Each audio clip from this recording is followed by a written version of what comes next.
लाडकी बहीण योजनेला अजित पवारांचं नाव देण्याचा प्रस्ताव नाही असं वक्तव्य परिवहन मंत्री प्रताप सरनाईक यांनी केलंय। लाडकी बहीण योजनेला नाव देण्याबाबत मुख्यमंत्री, उपमुख्यमंत्री शिंदे आणि उपमुख्यमंत्री सुनेत्रा पवार निर्णय घेतील असं त्यांनी म्हटलेलं आहे। तसंच लाडकी बहीण योजना शिंदेंनी सुरू केली हे सांगायलाही ते विसरले नाहीत। अजित पवारांच्या निधनानंतर या योजनेला अजित पवारांची लाडकी बहीण योजना असं नाव द्यावं अशी मागणी राष्ट्रवादीचे आमदार अमोल मिटकर यांनी केलेली आहे। त्यावर माझी लाडकी बहीण योजनेचं नाव बदलण्याचा विचार असल्याचं वक्तव्य मुख्यमंत्री देवेंद्र फडणवीसांनी केलेलं होतं।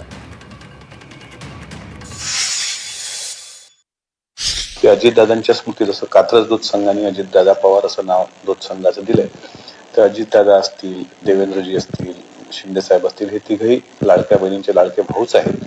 माझी कार्यकर्ता म्हणून ही भावना आहे की ही योजना चिरस्मरणात महाराष्ट्राच्या राहावी, याकरता त्या योजनेचं नावात थोडा बदल करावा आणि अजितदादांची लाडकी बहीण योजना असं त्याचं नाव करावं आणि असं मी स्वतः मुख्यमंत्र्यांना भेटून पत्र देणार आहे आणि सर्वस्वी तो निर्णय हा कॅबिनेटचा असतो।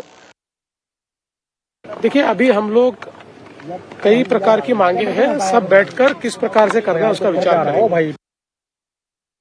अजून काही तसा प्रस्ताव आलेला नाहीये आणि प्रामुख्यानं आमचे मुख्य नेते आणि जे ह्या सगळ्या लाडक्या बहिणींना 1500 रुपये ज्यांनी मंजूर केले मुख्यमंत्र्यांच्या कार्यकाळामध्ये, खऱ्या अर्थानं लाडक्या बहिणींचा लाडका भाऊ म्हणून जे परिचित आहे एकनाथ शिंदे साहेब यांना निश्चितपणे त्या बाबतीत विचारणा होईल।